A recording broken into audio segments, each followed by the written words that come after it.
नमस्कार, मैं मनीष स्वागत करता हूं आपको अपने इस YouTube चैनल पे। दोस्तों, सुबह मैंने आपको एक पेपर कटिंग के थ्रू बताया था कि रेलवे में जो आरआरबी हैं और आरआरसी हैं उसको हटाने की बात की जा रही है और एनटीए आपका एग्ज़ाम लेगा।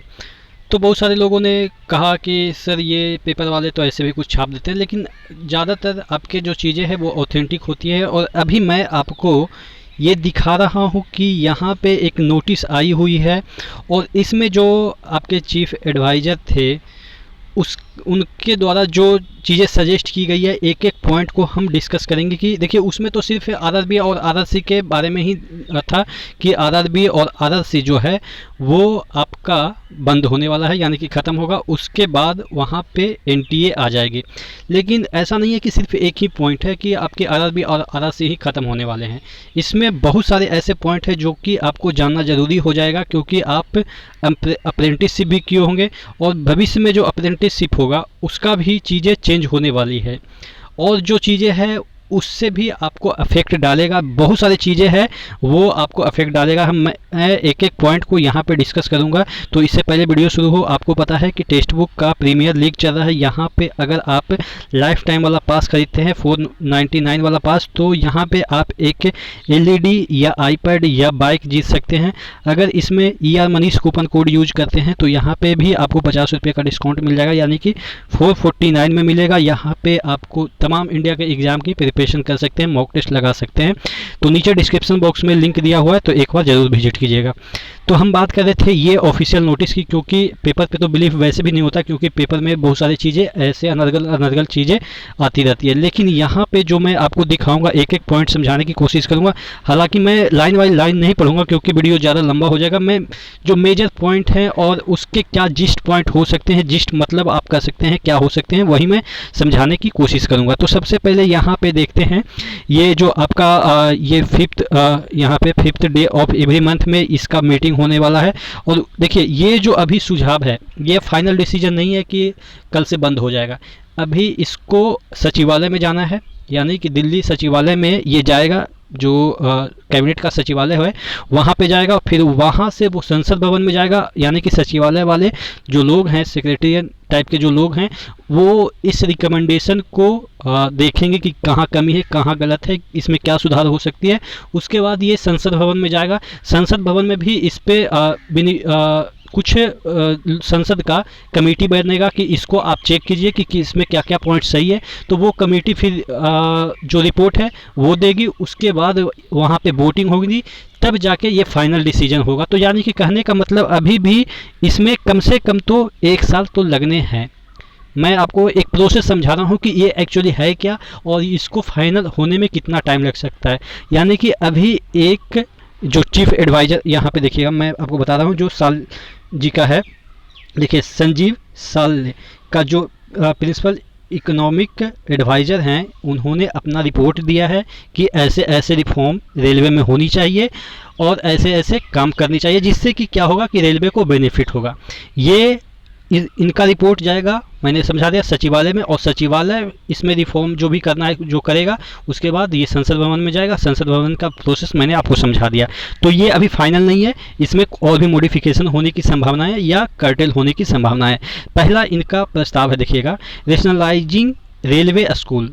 जैसा कि सुबह में मैंने बताया कि रेलवे स्कूल को ये चाह रहे हैं कि रिनोवेट करना, या रेलवे स्कूल को ही ख़त्म कर देना, KVS को दे देना, केंद्रीय विद्यालय को दे देना, या जहाँ पे केंद्रीय विद्यालय इसको टेक ओवर नहीं कर रही है तो ये PPP मॉडल पे, यानी कि पब्लिक प्राइवेट पार्टनरशिप मॉडल पे ये प्राइवेट सेक्टर को दे देंगे। ठीक है। तो या इसमें सुबह में जो लिखा हुआ था उसमें बात ये भी कही जा रही थी कि स्टेट गवर्नमेंट को भी हैंड ओवर कर सकते हैं। तो यानी कि 3 यहाँ पे चीज़ें हो रही है रेलवे स्कूल के संदर्भ में। और अगला हम देख लेते हैं। देखिए, इतना लंबा चौड़ा लिखा हुआ है, उसका मतलब यही है कि इतना केंद्रीय विद्यालय है, इतना लोग यहाँ पे पढ़ते हैं, इतना कर्मचारी के बच्चे यहाँ पे पढ़ते हैं। तो वो डेटा हमें मतलब नहीं है। जो मेन पॉइंट है वो मैं समझा रहा हूँ, ताकि आप बोर फील ना करें कि इसमें इतना इंग्लिश क्या दे रखा है। उसके बाद देखिए, यहाँ पर लिखा हुआ है अपग्रेडिंग रेलवे हॉस्पिटल। यहाँ पे point main, railway hospital distinguish health data. ठीक है, सॉरी डिस्टिंगिज नहीं है, डिजिटलाइजिंग हेल्थ डेटा। थोड़ा सा मेरा आँख कमज़ोर हो गया, लगता है कि नौकरी नहीं देगा क्या रेलवे। तो ठीक है, कहने का मतलब ये है कि रेलवे जो हॉस्पिटल है उसका भी रिनोवेट करना है। अब इसमें क्या होगा कि इंफ्रास्ट्रक्चर बढ़ाएंगे। इंफ्रास्ट्रक्चर यानी कि जो मैं जहाँ तक समझ पाता हूँ कि रेलवे हॉस्पिटल का इंफ्रास्ट्रक्चर इतना लूज है कि थोड़ा सा भी कुछ मतलब कि मेजर इशू आती है तो आपको रेफ़र कर देते हैं। तो वहाँ पे वो इंफ्रास्ट्रक्चर बढ़ाएंगे।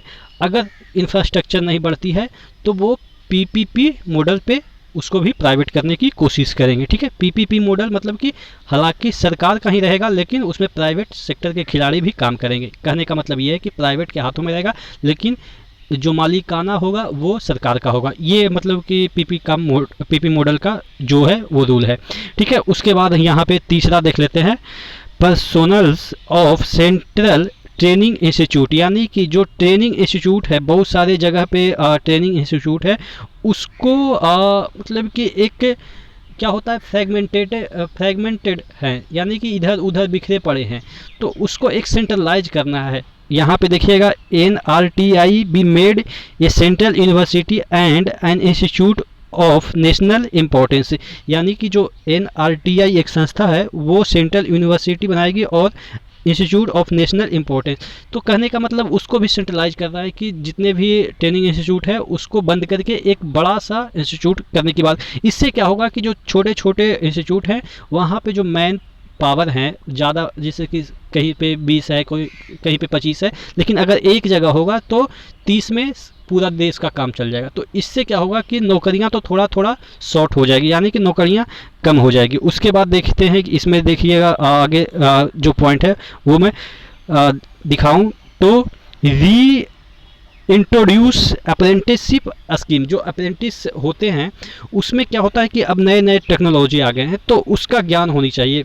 पुराने वाले जो अप्रेंटिस हैं जो पहले से सिलेबस चल रहा है तो उसका अब यूज नहीं है। तो यहाँ पे कह रहा है कि री इंट्रोड्यूस अप्रेंटिसशिप स्कीम, जो अप्रेंटिसशिप का है उसमें भी मॉडिफिकेशन होगा। हालांकि इससे तो कोई फ़र्क नहीं पड़ेगा, लेकिन हाँ जो रेलवे हॉस्पिटल हो या रेलवे ये आपका स्कूल हो या ट्रेनिंग इंस्टीट्यूट हो, वहाँ पे इंस्ट्रक्टर वगैरह का जो जॉब निकलती है वो कम हो जाएगी, क्योंकि रेलवे टीचर्स के भी बहुत सारे निकलते हैं वैकेंसी, तो वहाँ पे भी कम हो जाएगी। तो मतलब कि टोटल कहने का मतलब है कि आपकी नौकरियाँ पे थोड़ा सा यहाँ पे चल गया है छुरी। ठीक है, आगे देख लेते हैं जोनल रेलवे ट्रेनिंग इंस्टीट्यूट। यानी कि यहाँ पे ये कह रहा है कि जो मतलब कि एक जोन में बहुत सारे ट्रेनिंग इंस्टीट्यूट होते हैं उसको मिला के एक ट्रेनिंग इंस्टीट्यूट बनाना है। ठीक है, जोनल ट्रेनिंग इंस्टीट्यूट बनाना है, सबको कंबाइन करके। ईच जोन में है 1, यहाँ पे देखिएगा ZRTI जोनल, यहाँ पे देखिएगा जोनल रेलवे ट्रेनिंग इंस्टीट्यूट। यानी कि सभी जो इंस्टीट्यूट है एक जोन का उसको मिला के एक ही बना देगा। तो सभी में सपोज 10-10 भी काम करते हैं, तो अगर 17 है तो 170 लोग काम करते हैं, लेकिन अगर एक बन जाएगा तो वहाँ 100 में भी काम चला लेंगे। तो यानी कि 70 लोगों की जॉब यहाँ पे भी मारी मतलब जाएगी। ये एक एग्जाम्पल के तौर पे मैं समझा रहा हूँ कि कहाँ पे क्या हो रहा है। उसके बाद सेंट्रल पब्लिक सेक्टर अंडरटेकिंग, ये जो इंस्टीट्यूट है रेल विकास निगम लिमिटेड भी merge into Indian railway construction limited. ठीक है, और आगे क्या दे रखा है, आगे देखिए जो आपके RRC के संदर्भ में भी दे रखा है यहाँ पे। हाँ, प्रोडक्शन यूनिट भी है, उसको भी जो प्रोडक्शन यूनिट है उसको भी मर्ज करने की बात की जा रही है। यहाँ पे जो डिफरेंट प्रोडक्शन यूनिट है ना, जहाँ पे कहीं पे कोच बनाए जाते हैं, कहीं पे रेल बनाए जाते हैं, तो इस तरीके के जितने भी प्रोडक्शन यूनिट है उसको भी सेंट्रलाइज करने की बात की जा रही है। यहाँ पे सबसे मेन पॉइंट ये है रेलवे रिक्रूटमेंट कंट्रोल बोर्ड, ये वाला जो है वो आपके 21 RRB हैं, उनको भी ये मर्ज करके यहाँ पे देखिएगा, हालांकि ऊपर लिखा है RRB, यहाँ पे railway recruitment control board RRC, यहाँ पे भी लिखा है RRB। तो देखिए RRB और RRC दोनों की बात की जा रही थी, सुबह के पेपर में आपने देखा होगा। तो दोनों को हटा के क्या लाया जाएगा, NTA। अब एक होता है CET यानी कि कॉमन एलिजिबिलिटी टेस्ट है। तो उसमें क्या होगा कि CET तो एग्ज़ाम लेगी सभी की, लेकिन जो NTA जो होगा वो हो सकता है आपका CBT 2 ले, प्रॉपर CBT 2 तो वो CET नहीं लेगा, क्योंकि वो CBT 1 ही लेगा सभी एग्ज़ाम के लिए, रेलवे हो, बैंकिंग हो, SSC हो, सभी के लिए वो CBT 1 लेगा कौन, CET। लेकिन जो NTA है, नेशनल टेस्टिंग एजेंसी है, जो कि जो इसका एग्ज़ाम भी लेती है, नीट का भी शायद एग्ज़ाम लेती है, और जो जेई का एग्ज़ाम है यानी कि आईआईटी जेई का एग्ज़ाम है वो एनटीए लेती है। तो उसी तरीके से ये आपका सीबीटी 2 लेगा। और जहाँ तक बात रही कि जीडीसी या एलडीसी, वो भी आपके एनटीए में चला जाएगा, क्योंकि जब ये आरआरबी और आरआरसी हटा ही दिया तो कौन लेगा एग्ज़ाम? एनटीए ही लेगा। जब एनटीए एग्ज़ाम लेने की रिस्पॉन्सिबिलिटी ले रहा है तो जीडीसी एलडीसी दोनों एग्ज़ाम आपके एनटीए लेंगे, और सीबीटी 2 भी एनटीए लेगा। लेकिन आपके सीबीटी 1 रेलवे के हो सकता है कि आपके वो सीईटी जो है वो लेगा। ठीक है, तो ये चीज़ें हैं टोटल कहने का मतलब। उसके बाद यहाँ पे central organisation for railway electrification, ये सब चीज़ें आपके काम की चीज़ें नहीं, लेकिन हाँ आपको काम की चीज़ें यही है कि सब जगह यहाँ पे रेलवे वेलफेयर ऑर्गेनाइजेशन का भी थोड़ा सा यहाँ पे इंफ्रास्ट्रक्चर चेंज होगा। यानी कि टोटल इस जो रिकमेंडेशन है उसमें यही बात की जा रही है कि यहाँ पे चीज़ों को मर्ज कर करके एक एक बड़ा यूनिट बनाना है। और आपको भी पता है कि एक मैं मैथ्स का आपको एग्जांपल देता हूँ। आप पढ़ते होंगे कि एक गोले को जो सरफेस एरिया होता है, और इसको 1000 गोले में या 10 गोले में तोड़ दिया जाए तो उसका सरफेस एरिया बढ़ जाती है। तो वही है कि छोटे छोटे यूनिट था तो वहाँ पे कर्मचारी ज़्यादा लगेंगे, जब एक यूनिट बन जाएगा तो वहाँ पे कर्मचारी कम हो जाएंगे। तो यही थ्योरी है यहाँ पे भी कि जितने भी छोटे छोटे यूनिट है, ट्रेनिंग इंस्टीट्यूट हो या रेलवे का स्कूल हो या अस्पताल हो या मैन्युफैक्चरिंग यूनिट हो, या अब बहुत सारे ऐसे चीज़ है जिसको कि वो एक कन्फाइंड कर रहे हैं, यानी कि छोटा कर रहे हैं, एक बना रहे हैं, छोटे छोटे को एक बना के बड़ा कर रहे हैं। तो ऑब्वियस है कि नौकरियाँ तो जाएगी ही। वो अलग बात है कि रेलवे को इससे फ़ायदा होगा, जो एक्स्ट्रा बर्डन होती है वो जाएगी, मतलब कि कम होगी। लेकिन हाँ जो बच्चे हैं उनके फ्यूचर पे थोड़ा सा असर पड़ेगा। आप क्या सोचते हैं नीचे कमेंट बॉक्स में कमेंट करके ज़रूर बताइएगा। नेक्स्ट वीडियो मिलते हैं, तब तक के लिए धन्यवाद।